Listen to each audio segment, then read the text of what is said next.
Hello and welcome back to another video. Long time no see, I want to say, and that has a reason.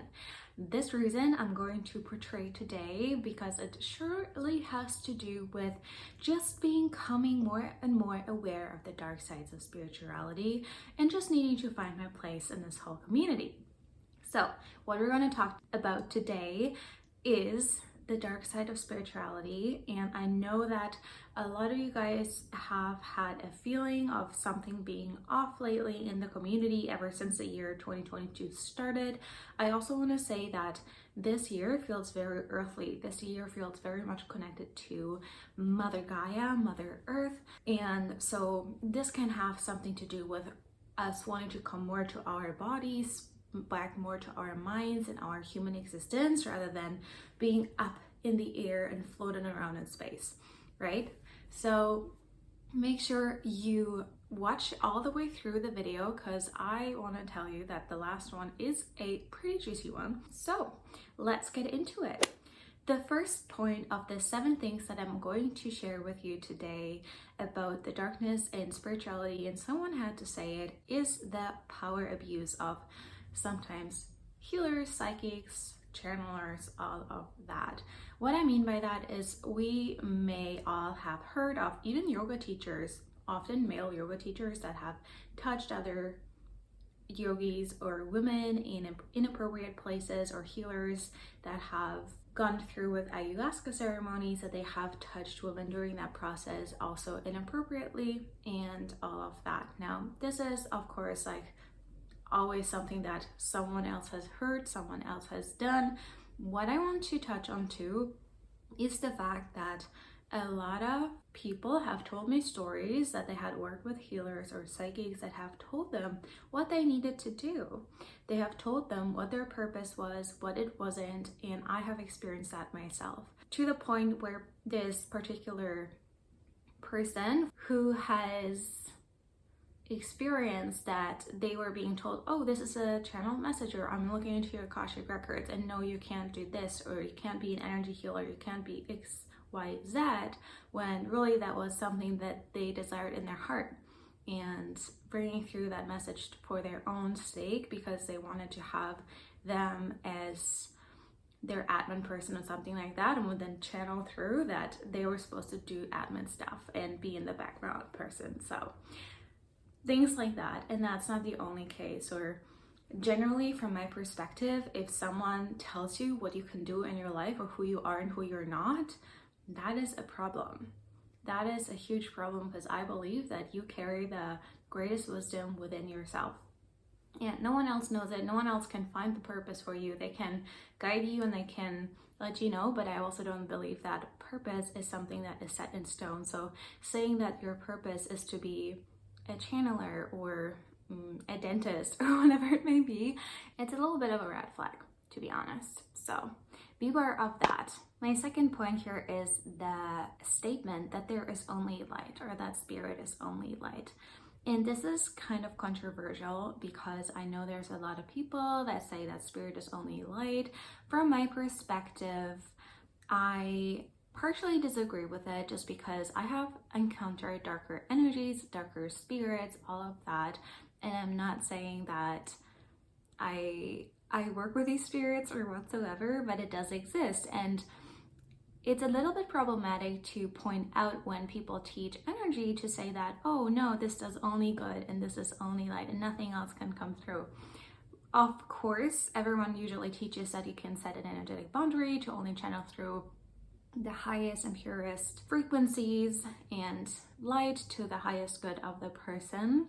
However, to say that spirit is only light and you don't have to fear anything, without preaching fear, just be aware that spirit is not only light. I don't necessarily understand how that would even work, because we live in a universe of duality. Our earth is based on duality, so having that come through is illogical a little bit, because there is only, we can see light through the contrast with the darkness, right? And we all know that where there's light there is darkness, where there's darkness there's light, and it's just a cycle. So how would it be different with having those dual aspects when it comes to spirit? It can't really be.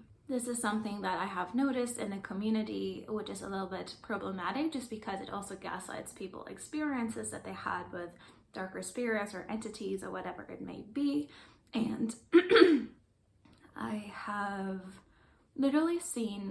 worked with darker spirits that have attached themselves to me, and it wasn't a pleasant experience, and needed to have them leave by command. And this is not to spread fear, obviously, and maybe that's why people don't talk about it, but it is a thing. So just be aware that, you have to be discerning with everything in life, and that's that. And it's because also darker spirits have to respect free will.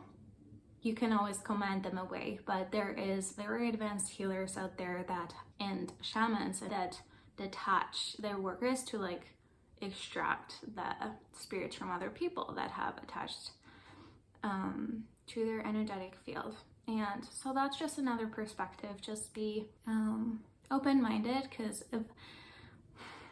if ever there is a statement that it's only this and not the other, that already would make me curious, because nothing is ever black and white, right? All right, continuing with my next point, which is the purpose question. This is huge in the spiritual community right now, and for the last couple of years, everyone wants to find their purpose. And whilst that is beautiful and such a sign of the rising in consciousness, and people are becoming aware, looking for meaning instead of just being on autopilot and going about life in this hamster wheel and hustle mode, there is also a little bit of a marketing thing about it. Let's be honest, because the purpose in life is often to either live up to our values, explore our values, make experiences, and embody a certain version of ourselves, which usually has to do with self-reflection and self-growth. And that may encompass you sharing a certain gift with the world, right? And that can be your purpose, but in the specific way of what it will look like, there is freedom in that. Everything is not set in stone, and you will find this when you are on your journey to do exactly that there's also a difference in people, right? So some people are more multifaceted, so they will try different things throughout their life, and some other people are more steady, go one path, and they will do that forever and become really the expert in them because they feel passionate about it, and that's great. But just say that each and every person has to find their specific person, which then will be their profession. Again, it's a little bit black and white, so we want to be careful that if ever anything is being put into a black or white pattern, it's a little bit tricky, right? Because there is gray zones. Yeah, this leads me just to the fact that it's been this huge thing, and it usually is an embodiment of a more elevated or more evolved version of ourselves, and to go through the learnings and lessons that we have experienced and are supposed to experience in this lifetime. And guess what? A lot of the time, you don't even have to try so hard. You don't have to try to find it. It will find you. And that's the thing. It's easy. And follow, yes, the clues and the little steps, but it doesn't have to be hard. It doesn't have to be this whole thing where you do have to do all the different types of courses in order to find it. It often is really simple in its essence. And again, I can already hear the voices being like, but this, but that. I'm like, take it with a grain of salt. This is just a higher perspective on all of that. This leads me to my next point, feeding into consumerism. Now, you may have noticed that there's a lot of noise out there in all kinds of spiritual ways, as in modern spirituality, manifestation practices, be your best self, stuff like that, and healing, which again is amazing, and it's such a sign of the raising consciousness and people truly wanting to find meaning in their lives. And then there's an aspect where, especially those souls that have been very successful, which I really love, and I'm happy because I make such an impact on our collective. And there's always a bit of a dark side to that too, right? Where there's a lot of talk about manifesting the next thing, and also being in control of the manifestation rather than turning to consciousness and co-creating with it. It is co-creation, yes, but surrendering to it and allowing yourself to be guided. And it's a little bit of that human tendency to wanting to control things. I once had a friend ask, well, I don't really get, like, what's the point of this whole life once you have like mastered the laws of the universe, like manifestation and such, like it's just not so magical anymore. And I think that's exactly what makes it not magical anymore, because you think you play God basically, and that is always gonna go sideways and not gonna make you happy, because the wonders and the magic of this life are the things that are unexpected, the synchronicities and the gifts and blessings being sent to you just because you have, yes, watched your frequency, and took care of that and surrender to the process, being open and allowing the feminine to lead, which is interesting that this is coming up with the feminine, because the whole let's write it down, let's action it, let's manifest our life can be quite masculine in its intention. The process itself also has a lot of the divine feminine, which is really beautiful, but it's not so much being carried by the waves. Instead, it's kind of like paddling your paddle boat through the waves, if that makes sense. It's a very interesting metaphor that just came up. And there is always more too. What I can see in this space is that, oh, people that have been successful with it then want more, then want like a house like the Kardashians, then they want like this and that, like a chef and a personal masseuse, and they're manifesting this and visualizing that, where it's like, where is the end to that? What's the end game? It is spirituality in its essence is not about peace and zen and appreciation of life and allowing life to flow through you and having this reverence. And when we try to master nature, when we try to master the universe, that is the opposite of having reverence. It's just killing all the magic, and it's kind of killing the purpose of life a little bit, because it's just trying to master it, which humans have always wanted to do, right? And always trying to, and that's what got us here. So just be aware of that. Just as a side note, making this video is not easy for me, because I always have so much awareness of all the different standpoints, and I truly have compassion and understanding for where everyone is coming from. But I truly hope that you feel heard through this, because there has been quite a bit of conversation going on around this, and I know that personally for me, I have been feeling frustrated and like something is off, just being especially on social media in those circles where it feels a little bit superficial almost, and like a little bit of clickbaity, which always takes the magic away and the depth, and I love depth, and so that's why I'm pivoting a little bit myself, but that will be on another video.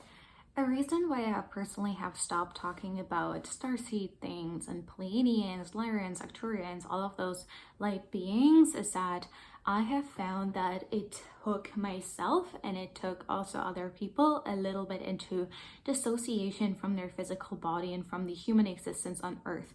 It has this sense of escapism a lot, and where we want to just flee into a different world because we're not happy and feel so odd in this world where we don't understand why things are the way they are. And whilst that is true, and it totally, is or can be related to your soul having had more incarnations on other planets, it's keeping you away from fully grounding into your lifetime here and working with Mother Earth and Gaia and being present with other humans and embracing the human existence. And what that does is it's kind of disconnecting you from yourself. That's why I personally have taken a step back a little bit from that. I don't think that it's wrong. I think it helps a lot of people in certain stages in their life especially. But what I now focus on personally is a lot around self-trust and confidence, and still working on intuitive abilities and developing that, because I think it's so important to create a meaningful life on Earth, to have that access to those dimensions too. But it's definitely not everything, and just working more on self-worth especially, because this can be a coping mechanism to tell yourself that, oh, I'm not from this planet, so I'm wrong here, and that's my identity. And it helps us, it does. And I'm definitely guilty, if you want to call it, of that.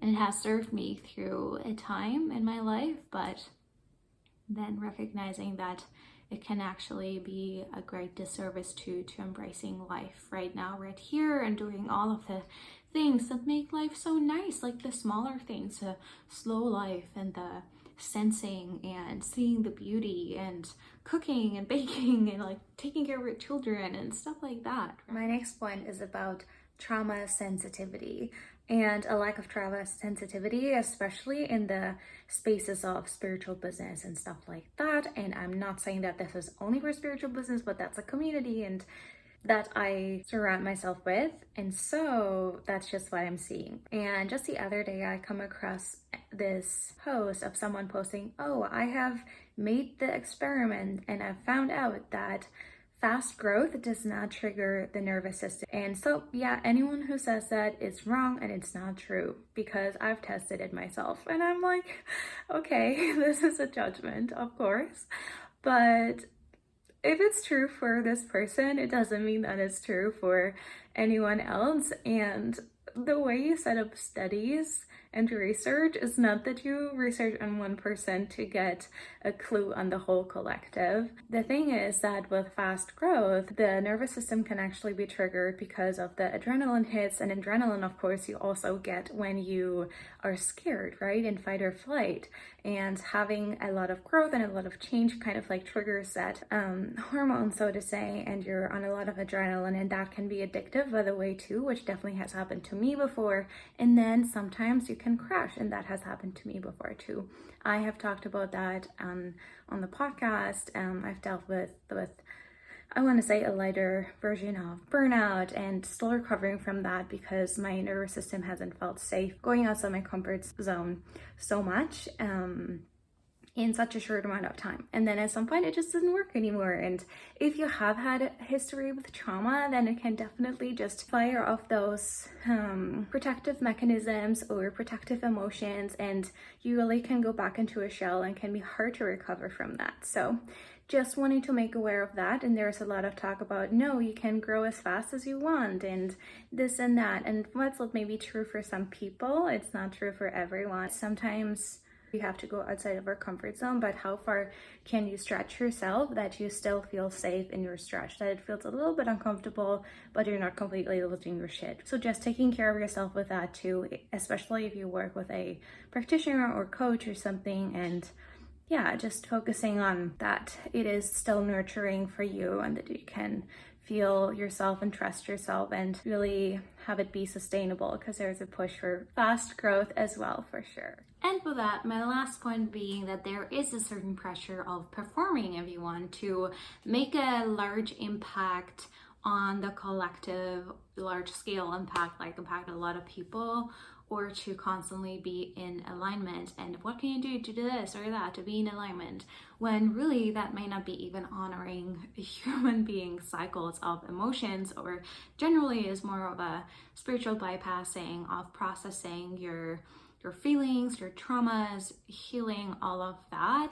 And again, you look at all of this with discernment, and there's always a time for moving on, but there's also a time for just really allowing yourself to move through the waves of life, and that it doesn't have to be everything always in alignment. Maybe alignment isn't even a thing, like maybe it's always a scale and we're always kind of like more to the left or more to the right, and it's we never are really in the middle. Just because what kind of experience would that be if we couldn't experience the contrast of life? And then making the large scale impact, I think that creates a pressure to, maybe you just want to have a smaller community that you can serve, that you can make an impact on. Why is it so much better to impact a large amount of people if maybe you feel more comfortable and more like yourself, if that is more on a smaller scale and more in a community? It doesn't mean that your impact is less. It might actually be that your impact is even stronger because it's so much more intimate rather than surface level. So yeah, that's my last point, just some food for thought, and I would love to hear what you resonated with the most. And of course, you don't have to agree with everything here. I always preach that even in my classes and courses. I'm like, you take what resonates and what doesn't. Like, you don't have to do what I say. You're totally free to disagree with me and do something else. I'm just saying that what I'm saying comes from a place of my heart and positive intention, and always intending to bring forward these pieces of wisdom for the highest good. And yeah, so with that said, I would love to discuss this too with you if you want to share your experience. I know that there are a lot of people that have struggled with, feeling a bit off in this space in the last few months especially. So if you want to just vent and chat, then send me a DM at I am Celina May on Instagram, and I will see you there. So thank you so much for being here with me today and listening through all of it. I am sending you so much love. And all right, well, I will talk to you soon. Sending love. Bye-bye.